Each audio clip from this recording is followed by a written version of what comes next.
भानपुर गांव के किनारे एक छोटा सा घर था। मिट्टी की दरारें दीवारों पर और छत पर सूखी घास का छप्पर था। वहीं रहता था रामू किसान, जिसकी जिंदगी पूरी तरह मिट्टी से जुड़ी थी। गीता, मेहनत करने वाला कभी हारता नहीं। बस वक्त साथ दे दे तो ये मिट्टी सोना उगलेगी। मैं जानता हूँ एक दिन हमारा खेत सबसे हरा भरा होगा। तू सिर्फ मुझ पर विश्वास रख। रामू, रोज पसीना बहाते हो, पर अनाज तो कभी सही से उगता नहीं। कभी बारिश धोखा दे देती है, कभी कीड़े लग जाते हैं।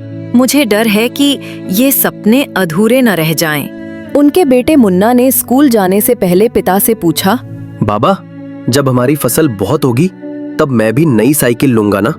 मैं स्कूल में सबको दिखाऊंगा कि हमारा खेत कितना बड़ा है। जरूर बेटा, वो दिन भी आएगा जब तू साइकिल नहीं ट्रैक्टर चलाएगा। मेहनत कभी व्यर्थ नहीं जाती। गीता बस चुप रहती। उसका मन दुविधा में था। उस साल गांव के लिए सूखा अभिशाप बन गया। तालाबों में पानी नहीं, खेत सूखने लगे। भानपुर के अमीर जमींदार भोला राम ने अपने खेत में टैंकर से पानी डालवा लिया। गरीब किसानों के खेत बंजर हो गए। क्यों माँ, तेरा बेटा इतना बुरा है क्या जो तू उसे रोटी तक नहीं दे रही? मैं दिन रात मेहनत करता हूँ, पर ये सूखी मिट्टी भी मेरी उम्मीदें तोड़ देती है। अब क्या करेंगे रामू? घर में अनाज भी नहीं बचा।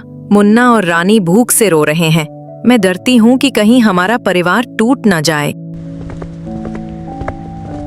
बाबा, मैं समझता हूं कि आप परेशान हैं, पर आप हार नहीं मानेंगे ना। अगर आप हार गए तो हम सब क्या करेंगे? मुन्ना, मैं कभी हार नहीं मानूंगा। बस अब थोड़ा और सब्र करना पड़ेगा।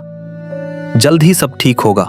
रामू ने तय किया कि वो शहर जाएगा, मजदूरी करेगा और बच्चों को भूखा नहीं सोने देगा। रास्ते में रामू को एक बूढ़ा आदमी मिला, फटी धोती में, सफेद दाढ़ी और आंखों में चमक। बेटा, तेरे खेत में कल रात मैंने रहकर देखा। तेरी मिट्टी में कुछ खास है, उसे मत छोड़। मेहनत और सच्चाई से वही फल देती है। बाबा, खास क्या है उसमें? सालों से मेहनत कर रहा हूं, पर पेट भर अनाज नहीं मिला। मेरी किस्मत तो सूखी ही है। मिट्टी कभी धोखा नहीं देती, बस उसे पहचानने वाला चाहिए। इस बार अपने खेत की पहली मिट्टी अपने माथे पर लगा और वही बीज बो। देख लेना, चमत्कार होगा। रामू ने बाबा की बात मानी और खेत में बीज बोए। पड़ोसी हंस रहे थे। अरे रामू, सूखे में बीज बो रहा है, पानी कहां से लाएगा? भोला राम, मेहनत और विश्वास अगर साथ हो तो सूखी मिट्टी भी हरी हो सकती है। देख लेना। कुछ दिनों बाद घने काले बादल आए। बरसात ने पूरे गांव को गीला कर दिया। रामू के खेत में फसल सबसे पहले हरी हुई। छोटे पौधे बड़े होकर सुनहरी फसल में बदल गए। रामू, अब तो अमीर हो गया। इतने पैसे मिलेंगे कि शहर में घर खरीद सकता है। गीता, मुझे अब समझ आया, अमीरी खेत की नहीं मन की होती है। मेहनत करने वाला हमेशा तकदीर वाला बन जाता है। दूर वही बूढ़ा बाबा दिखाई दिया। बाबा, आपकी बातें सच निकली। अब हमारा खेत सोना उग रहा है। बेटा, मिट्टी का आदर करने वाला कभी खाली हाथ नहीं रहता।